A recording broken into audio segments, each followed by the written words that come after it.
Hey everybody, and welcome to a video on changing the oil on the 3rd Gen SV650. First thing you're going to need is some oil, the proper 10W40 oil for your bike. I chose a mineral or a synthetic oil. You're going to need a 14mm socket to remove the oil plug. Any old socket will do. It can be 1/4 inch or whatever. And then you're going to need a proper filter.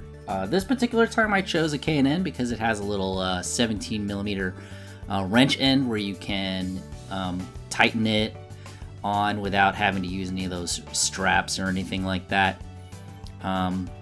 So I thought it might be different to give it something different a shot.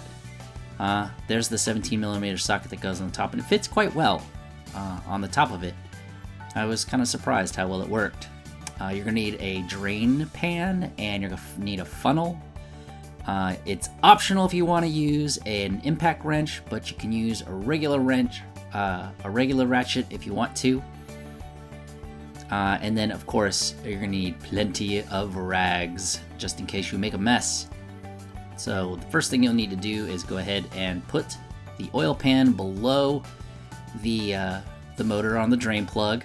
I go ahead and I cover the exhaust pipe because when you take the oil filter off, it drains all over the exhaust, and then when you first start it for a little while, you're going to get a bunch of burn off on there. So it's a good idea to do that.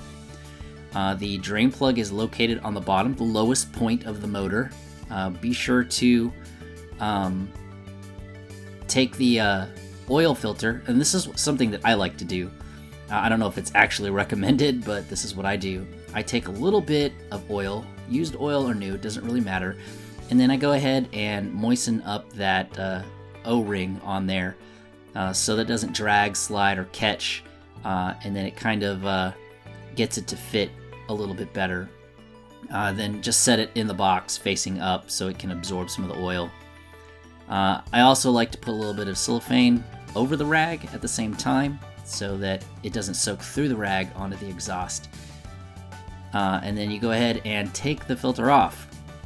Now, if you should have it hand tight, but if it's not, you can use a wrench or a strap to take it off. And you can tell already that it's already dripping. If that exhaust was exposed, it'd be all over it. Be sure to drain all the oil out of the filter too, because when you put it down, sometimes you'll end up kicking it or misplacing it and picking up and grabbing it thinking something's wrong. But there you go, see? Exhaust protected. Don't put it on the stand for your bike. It's recommended that it sits on the kickstand. So picking an oil is a huge deal for a lot of people. Just find an oil that works. Here's the spec chart below that tells you how much oil you're going to need. We're going to be replacing the filter also, so it's going to say that we're going to need 2.4 quarts. And there's some specs for the oil. This is a JSO MA SL, so it meets the right viscosity, and it's the right type of oil for this type of motor. So when you go ahead and put the filter on, be careful that you don't cross-thread anything. I've never actually cross-threaded a filter, but just go ahead and get it on there hand tight while you can. Remember, righty-tighty, lefty-loosey, and then use the 17mm wrench to get it hand tight. I probably tightened it more than I needed to, but it has a wrench on there. On the drain plug, clean the surface so you don't have any rocks or sand or, sand or anything like that underneath there. So when you put the crush washer on there, you don't have anything that can create a space on there. And also remember, it's a magnetic drain plug, so before you put the drain plug back in, make sure to wipe it free of any debris, and also make note if you see any debris or metal on there. That can kind of give you a little bit of an idea of the health of the motor. Make sure that it threads. Don't cross thread it. Please don't cross thread it. That's something that you can't take back again. And then use your ratchet to go ahead and put it on there. If you're one of those people that wants to do it exact, well, then this uses 15.5 foot-pound torques for the drain plug according to the service manual, which, by the way, I have a link for the service manual below. And then clean it off. Anything that you can get off for oil that doesn't burn up later. And then you can take off your rag from where the filter is. Now, some still did get a little bit through, but that's a lot less smoke and burning that I'm going to have to deal with later. Like I said before, be sure to take care of your waste. I always cover it and put it back inside of the box. Why? Because it seems like every time I change my oil, I end up kicking the stupid thing. It flies around, flinging oil all over the place, and it makes me angry. Also, be able to clean the floor from any oil that you may have, so you don't accidentally roll your bike over it, get any oil on your tires or anything. Let's go ahead and fill up the oil. We know it's going to be 2 quarts. Oops. It's going to be 2 quarts, so let's just go ahead and fill the first 2 quarts in there because it's 2.4 quarts. That's 1 bottle. This is 2 bottles. Pour it nice and gently in there. Try not to make a mess like I did. Take the funnel back out. Put the cap back on. This is what I like to do. What I'm going to end up doing is I like to fill it with the first 2. Put the key in. Start the motor up a little bit.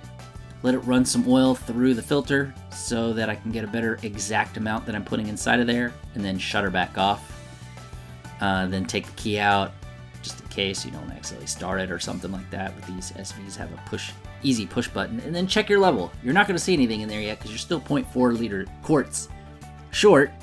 So go ahead, reopen it, and fill to measure. Again, if you're not changing the filter, it's 2.1, and if you're changing the filter, it's 2.4. Tilt the bike over and check your levels. Make sure it's where you want it to be. Put the cap back on, nice and snug. Make sure that it actually is closed. Clean up your mess, and then there you go. Your oil has been changed. I had to put my lower fairing back on that I added onto there, which is a pain in the butt. But make sure you clean up your waste too. And like I said before, there's a service manual link before. It's a Google Drive link. And Suzuki recommends that you change your oil every year or 6,000 miles and your filter at 18,000. But do it often as you want, as long as you do it, so that you can have a nice healthy bike. Anyways, thank you for watching. Hope this helps. Leave a comment below if you have any questions, and I'll see you in the next video.